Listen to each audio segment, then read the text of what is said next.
வணக்கங்க. இன்றைக்கி வந்து ஒரு சில விஷயங்கள் பற்றி பார்க்கலாம். வாங்க வீடியோக்குள்ளே போகலாம். பாகிஸ்தான்லேருந்து லெட்டர் ஒன்று அனுப்பியிருக்காங்க. வாட்டர் ரிசோர்ஸஸ்லேருந்து அதாவது தண்ணி எங்களுக்கு தேவை அப்படின்னு சொல்லிட்டு நம்ம ஊரில் அனுப்பியிருக்காங்க. கவர்மெண்ட்டுக்கு அனுப்பியிருக்காங்க. இண்டூஸ் வாட்டர் ஸ்டாப் பண்ணி வச்சுருக்காங்க. நம்மளோடதில் இனியும் விடலை. அது இனியும் சஸ்பெண்ட் பண்ணி வச்சுருக்காங்க. இது தண்ணி இண்டஸ் வாட்டர் இல்லாமல் அவங்களுக்கு இப்போ சோயிங் சீசன் இப்போது அதாவது விவசாயத்துக்கெல்லாம் இந்த சீசன் வருது. அதில் தண்ணி இல்லாமல் நிறைய people millions of people affect ஆகியிருக்காங்க. 90% ஆஃப் த பீப்புள் இந்த தண்ணி தான் நம்பி இருக்காங்க அப்படிங்கிறதையும் சொல்லியிருக்காங்க. ஆஃப் வாராக தான் கருதுவோம் அப்படின்னு சொல்லியிருக்காங்க. இப்போ புதுசாக நேற்று என்ன சொல்லியிருக்காருன்னா பாகிஸ்தான் நம்ம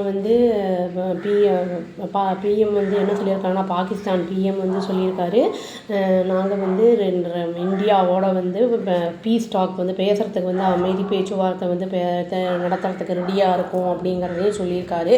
ஏன்னா நம்ம இந்தியா என்ன சொல்லியிருக்கா அப்படின்னா நம்ம பாகிஸ்தானோட பேச போகிறது வெறும் டெரரு, அப்புறம் பாகிஸ்தான் ஆக்குபைட் காஷ்மீர் பற்றி மட்டும்தான் நம்ம பேச போகிறோம், வேறு எதுவுமே கிடையாது அப்படின்னு சொல்லியிருக்காரு. அதை ரெண்டுத்தையும் நம்ம பண்ணால் மட்டும்தான் நாங்கள் தண்ணியை திறந்து விடுவோம், அது வரைக்கும் நாங்கள் எதுவும் பண்ண மாட்டோம் அப்படின்னு சொல்லியிருக்காங்க.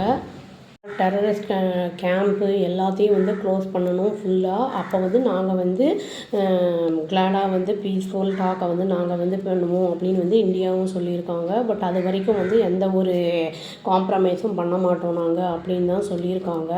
இனிமேல் பார்த்தா தான் தெரியும் என்ன ஏதுன்னு. ஏன்னா அங்கே ட்ராட்டு தண்ணி இல்லாமல் இருக்கும்போது மக்களுக்கு அந்த விவசாயம் பண்ண முடியாது, குடிக்கிறதுக்குமே நீர் இருக்காது, எல்லாத்துக்குமே அதாங்கும்போது ரொம்ப சிரமத்துக்கு ஆளாயிருக்காங்க. இவர் ரிக்வஸ்ட் பண்ணி கேட்டிருக்காரு பாகிஸ்தான் பிஎம். அது எந்த அளவுக்கு ரிலையபிளாக இருக்கும் என்ன ஏது அப்படிங்கிறது இனிமேல் வெயிட் பண்ணி பார்க்கும்போது தான் தெரியும். இல்லாட்டி இந்த தண்ணி விடுற வரைக்கும் அதை மாதிரி பண்ணிவிட்டு திரும்பி ஏதாவது எஸ்கலேட் பண்ணுறாங்களா அந்த இதே டெரரிசம் அப்படிங்கிறதுலாம் தெரியாது.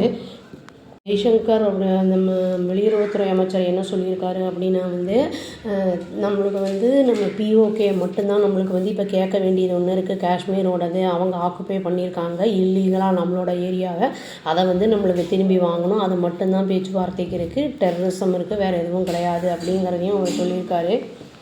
இந்த காஷ்மீர் இஷ்யூக்கு இவர் என்ன சொல்லியிருக்காங்கன்னா பாகிஸ்தான் பிஎம் நம்ம அமைதி பேச்சுவார்த்தை நடத்தலாம், அதில் இன்க்ளூடிங் காஷ்மீர் இஷ்யூ அப்படிங்கிறதையும் சொல்லியிருக்காரு. அது இவங்க ரிஜெக்ட் பண்ணியிருக்காங்க. மீடியேஷனுக்கு மற்ற எந்த கண்ட்ரிஸும் வேறு தேர்ட் பார்ட்டி யாருமே வரக்கூடாது, இது பைலேட்டரலாக தான் இருக்கணும் அப்படின்னு சொல்லியிருக்காங்க. அதாவது இந்தியாவுக்கும் பாகிஸ்தானுக்கும் உள்ள அந்த இது மட்டுமா தான் இருக்கணும், வேறு யாரும் இதில் வரக்கூடாது காஷ்மீர் இஷ்யூக்கு அப்படின்னு சொல்லியிருக்காங்க.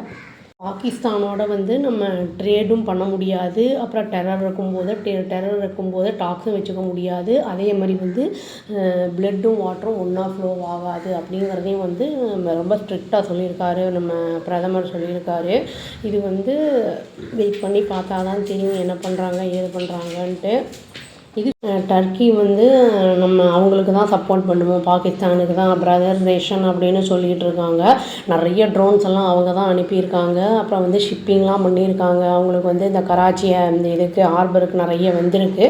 அதெல்லாம் போட்டு அட்டாக் பண்ணி ரொம்ப டேமேஜ் பண்ணிட்டாங்க. நம்மளோட இந்தியாவும் ரொம்ப ஸ்ட்ரைக்லாம் பண்ணதுனால ஏர்பேஸ் எல்லாம் அவங்களோடது கண்ணா பின்னான்னு சின்ன பின்னம் ஆகிப்போச்சு.